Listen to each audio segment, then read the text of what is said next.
지난주 이재명 대표 위증교사 사건과 관련해서 하도 엉터리로 말씀하시는 분들이 많아서 몇 가지만 짚고 넘어가겠습니다. 위증교사와 관련해서 왜 위증한 사람 유죄인데 교사한 사람 무죄인가 이런 기본적인 내용도 보지 않고 얘기하시는 분이 계십니다.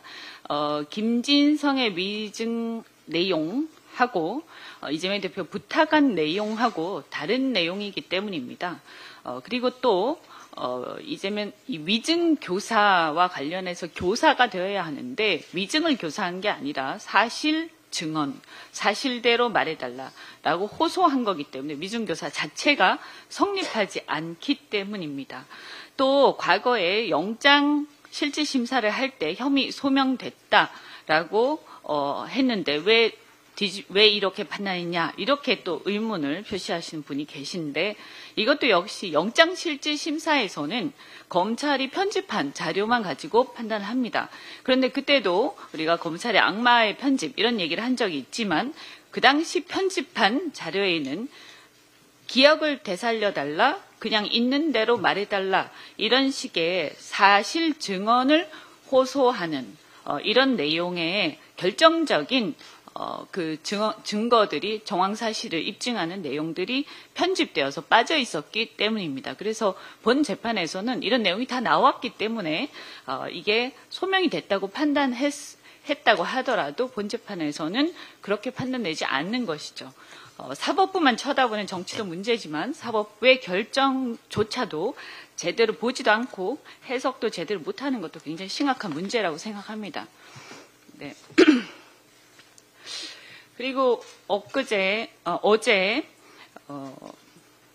거부권 행사 25번째와 관련해서 또 한 말씀 드리겠습니다. 우리 헌법에 명시는 되어 있지만 않지만 당연히 인정되는 원칙 중 하나가 이해충돌 금지 원칙입니다. 이건 다른 말로 공익우선의 원칙이라고 할 수도 있는데요. 이 얘기는 대한민국의 공직자는 공직을 행함에 있어서 국가 혹은 공공의 이익, 즉 헌법적 이익과 자신의 사적 이해관계가 충돌해서는 안 된다라는 얘기고요. 그 경우에 사익을 공익 또는 국익 헌법적 이익에 우선해서는 안 된다는 원칙입니다.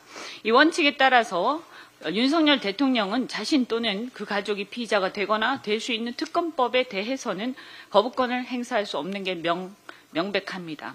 그럴 경우에는 이 헌법 정신을 위반했다고 봅니다.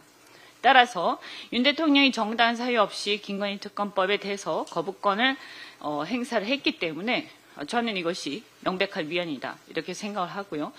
그걸 스스로 알고 뒤가 구려서인지 모르겠지만 헌법상 국무회의의 주재자는 대통령이라고 되어 있습니다. 그런데 이번 특검법에 대한 거부권 행사 의결을 권한대행 자격으로 국무총리가 대신하고 대통령이 나중에 재가만 했다고 합니다. 그러고 보니까 지난번 최혜병 특검 때도 그랬던 것 같은데 자신이 본인이 스스로 피의자로 지명되어 있는 사건이었기 때문인 것 같습니다. 그래서 그래도 헌법 내용을 조금 알기는 아는 것 같습니다.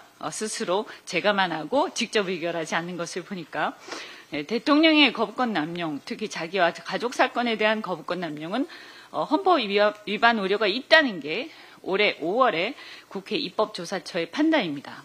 그리고 올해 10월에 헌재 연구원 보고서에도 헌법의 내재적 한계라 언급하면서 신중해야 한다고 한 바가 있습니다. 윤 대통령이야말로 대통령에 대한 특검으로 정치적으로 뜬 사람입니다. 당시 헌재는 탄핵 재판에서 대통령이 특검 수사에 응하지 않는 것을 헌법소 의지 결여로 판단을 했습니다. 스스로 거울을 보시기 바랍니다. 최근에 지금 이제 법안 심사가 굉장히 활발하게 진행되고 있는데 특히 저희 이제 기재위에서 조세소위에서 많은 심사를 진행하고 있는데 이 중에서 한 가지만 좀 말씀드리겠습니다. 배달 라이더, 대리기사, 알바생 등 영세한 인적 용역 사업자에게 적용되는 3.3% 원천 징수 세율 이것을 인하해서 이들에게 공정한 수입 및 세율을 보장하고 환급 절차로 국세청의 행정력이 낭비되는 이 현실을 바로잡기를 바랍니다. 지금까지 이분들이 3.3%의 사업소득세를 원천징수 당하고 나중에 과다 납부한 세금 환급받고 있었습니다. 근데 올해만 해도 환급받은 인적 용역 사업자가 460만 명에 달하고 환급받은 금액이 1조 350억 원 가량이라고 합니다. 더욱 안타까운 것은 세법을 잘 모르는 이분들이 본인의 권리를 찾지 못하고 있다는 것입니다. 이런 허점을 세무 플랫폼들이 파고들어서 환급액의 10에서 20%라는 비싼 수수료를 요구하면서 환급 신청을 하고 받고 있다고 합니다. 이 현상은 과거에 의사, 한의사, 연예인 등 고소득 전문직의 탈세를 방지하기 위해서 세율을 1.1%에서 3.3%로 높인 게 원인입니다만 배달 라이더, 대리기사, 단기 알바 등 이런 영세한 인적 용역 사업자들에겐 맞지 않다고 생각합니다. 세금을 과도하게 걷어놓고 해마다 환급 신청을 하면 그거에 따라서 대규모 환급을 반복하는 것은 행정력 낭비고 이분들에 대한 권익을 제대로 보호하지 않는 것이다. 이렇게 생각하고 이 근본적인 원인인 이 과도한 세율을 1%로 내려서 적정하게 원천 징수하고 국세청이 자동으로 환급하게끔 하는 것이 맞다고 생각합니다. 기획재정위원회 조세 소위에서 이 문제가 논의되고 있는데 현재 정부가 내년 세수 부족을 이유로 동의하지 않고 있습니다. 세수 부족 때문에 지금 지역 소멸도 문제고 기금 돌려막기도 문제인데 이런 것들은 고치지 않으면서 막상 필요한 것은 세수 부족을 내세우고 있다고 합니다. 이 문제 올해만도 460만 명입니다. 이런 상황을 몰라서 환급받지 못한 분들까지 합치면 더 많을 수도 있습니다. 영세한 인적 용역 사업자들에게 공정한 세율과 소득을 보장하기 위해서 반드시 해결되어야 한다 이렇게 생각합니다.